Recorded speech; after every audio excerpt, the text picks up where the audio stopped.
Nah, teman-teman, sebentar lagi untuk penggunaan DTSEN atau Data Tunggal Sosial Ekonomi ini akan bisa digunakan untuk tahap kedua, yaitu di bulan April, Mei, dan Juni. Akan tetapi, bocoran informasi untuk KPM yang berkategori ini tidak akan bisa tercairkan lagi untuk bantuan sosialnya.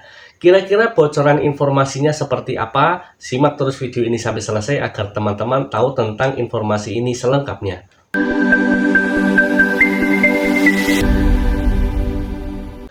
Assalamualaikum warahmatullahi wabarakatuh. Halo teman-teman semua, kembali lagi bersama channel Cek Bansos, channel yang membahas dan menginformasikan seputar bantuan sosial dari pemerintah.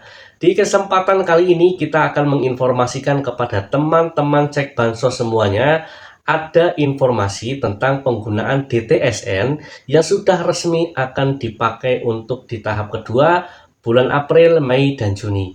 Dan sudah ada bocoran informasi untuk para KPM yang nanti tidak akan tercairkan lagi untuk bantuan sosialnya. Kira-kira bocoran informasinya seperti apa? Penasaran nggak teman-teman? Simak terus video ini sampai selesai agar teman-teman juga tahu tentang informasi ini selengkapnya. Tapi sebelum ke informasi selengkapnya, kami memohon bantuan dan dukungannya kepada teman-teman Cek Bansos semua untuk terus mendukung channel Cek Bansos ini dengan cara like, share, komen, dan tentunya di subscribe. Aktifkan notifikasi loncengnya agar teman-teman semua tidak ketinggalan untuk informasi dan video terbaru dari channel Cek Bansos. Baiklah teman-teman, kita langsung saja ke informasi selengkapnya mengenai akan adanya penggunaan data tunggal sosial ekonomi nasional yang sudah mulai diberlakukan nanti untuk tahap kedua di bulan April sampai bulan Juni. Nah teman-teman, tentunya ini butuh persiapan yang matang dan juga butuh untuk data pembaruan yang baru. Untuk itu, di bulan Maret akan ada untuk survei kelayakan para KPM di seluruh wilayah Indonesia. Ini bertujuan agar untuk mendapatkan data terbaru, juga bisa mendapatkan data tentang kelayakan para KPM untuk nantinya apakah bisa dilanjutkan untuk menerima bantuan sosialnya atau tidak. Nah teman-teman, jadi nanti dengan adanya survei kelayakan yang akan dilakukan oleh para pendamping sosial yang mendatangi rumah-rumah para KPM, ini berharap bahwa untuk proses penyaluran bantuan sosial untuk selanjutnya ini agar lebih tepat sasaran. Nah teman-teman, bagaimana? Apakah setuju dengan adanya survei kelayakan ini? Semoga saja bagi para teman-teman yang nantinya memang tidak layak lagi untuk menerima bantuan sosial, ini agar bisa lebih legowo dan secara untuk berkeadilan ini diganti oleh para penerima yang baru yang memang selama ini belum pernah mendapatkan bantuan sosialnya yang dinyatakan secara ekonomi dan masuk kategori miskin dan miskin ekstrim layak untuk mendapatkan bantuan sosialnya. Jadi teman-teman, sifat bantuan sosial ini hanya sementara, tidak selamanya, dan juga ini harus adil, bisa dirasakan oleh para KPM yang belum pernah mendapatkan bantuan sosialnya. Jadi teman-teman, itu adalah untuk informasi yang pertama tentang penggunaan DTSEN atau Data Tunggal Sosial Ekonomi yang nanti di bulan Maret akan mulai dilakukan untuk ground check untuk DTSN atau survei kelayakan untuk para KPM untuk pembaruan data DTSEN. Jadi begitu teman-teman ya. Kemudian informasi yang kedua, informasi yang tidak kalah penting bagi teman-teman KPM, PKH, dan BPNT, ada sedikit bocoran informasi untuk para KPM yang nanti tidak akan bisa tercairkan bantuan sosialnya untuk tahap kedua. Sebelum ada survei, tapi di sini saya sudah memberikan informasi tentang bocoran ini. Untuk bocoran informasi yang pertama bagi KPM yang nanti tidak akan bisa cair lagi untuk bantuan sosialnya, yang pertama adalah KPM memiliki listrik dengan daya 2200 volt ampere. Ini sudah akan terdeteksi di sistem DTSEN dinyatakan mampu karena mempunyai tegangan listrik 2200 volt ampere. Jadi teman-teman, adanya DTSN ini gabungan dari data yang dimiliki oleh P3KE atau BKKBN, Pertamina, PLN, dan masih banyak lembaga dan kementerian lain tergabung dalam DTSEN. Nah, itu untuk KPM yang tidak akan pernah cair lagi untuk bantuan sosialnya di tahap kedua. Kemudian selanjutnya yaitu adalah KPM yang memiliki gaji di atas UMR atau upah minimum provinsi dengan mempunyai BPJS Ketenagakerjaan. Kemudian bagaimana Kak kalau seandainya para KPM ini mempunyai BPJS Ketenagakerjaan tapi gajinya itu di bawah UMR? Kalau mempunyai BPJS Ketenagakerjaan akan tetapi gajinya di bawah UMR atau UMP, ini tidak termasuk teman-teman ya.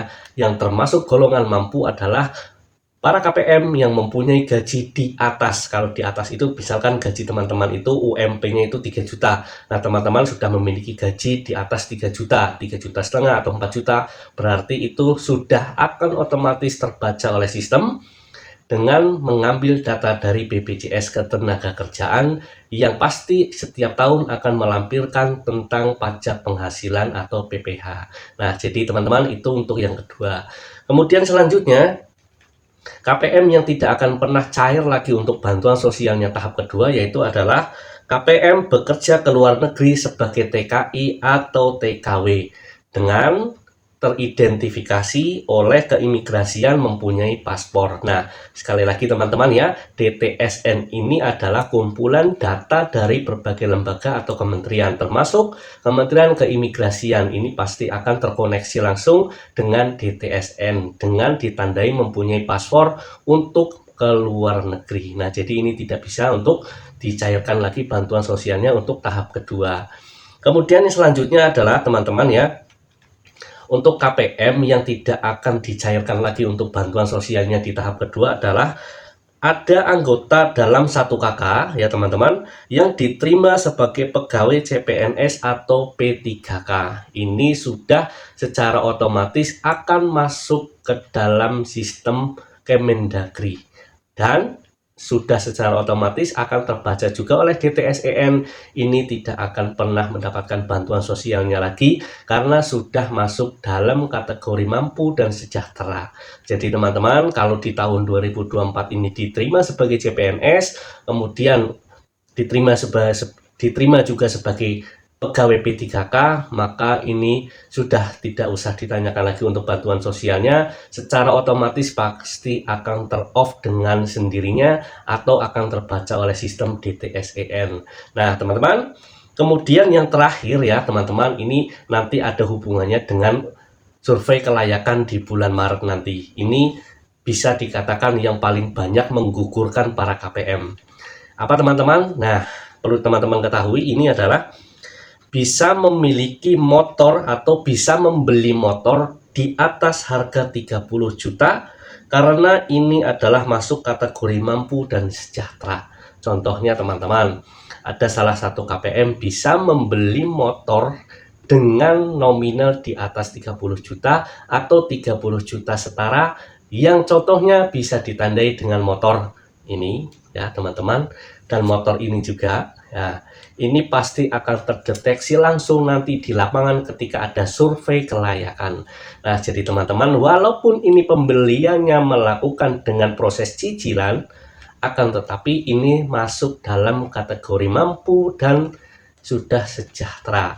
Ini pasti akan tergantikan oleh KPM baru. Nah, jadi teman-teman, dengan adanya informasi ini kita informasikan juga kepada teman-teman bahwa untuk proses penyaluran bantuan sosial untuk tahap kedua yang seperti diinginkan oleh Bapak Presiden agar lebih tepat sasaran dan juga untuk berkeadilan bagi para KPM yang belum pernah mendapatkan bantuan sosialnya sama sekali, ini diharapkan bisa menggantikan para KPM yang sudah sejahtera dan sudah dinyatakan mampu.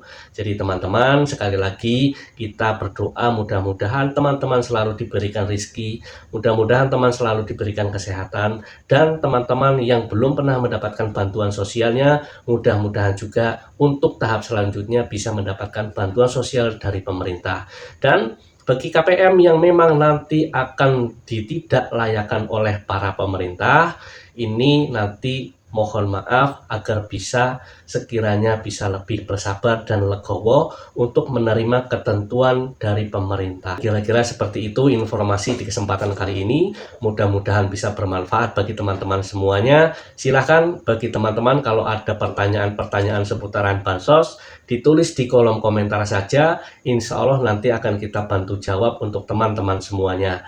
Terima kasih sudah menonton video ini sampai selesai. Saya pamit undur diri. Wassalamualaikum warahmatullahi wabarakatuh.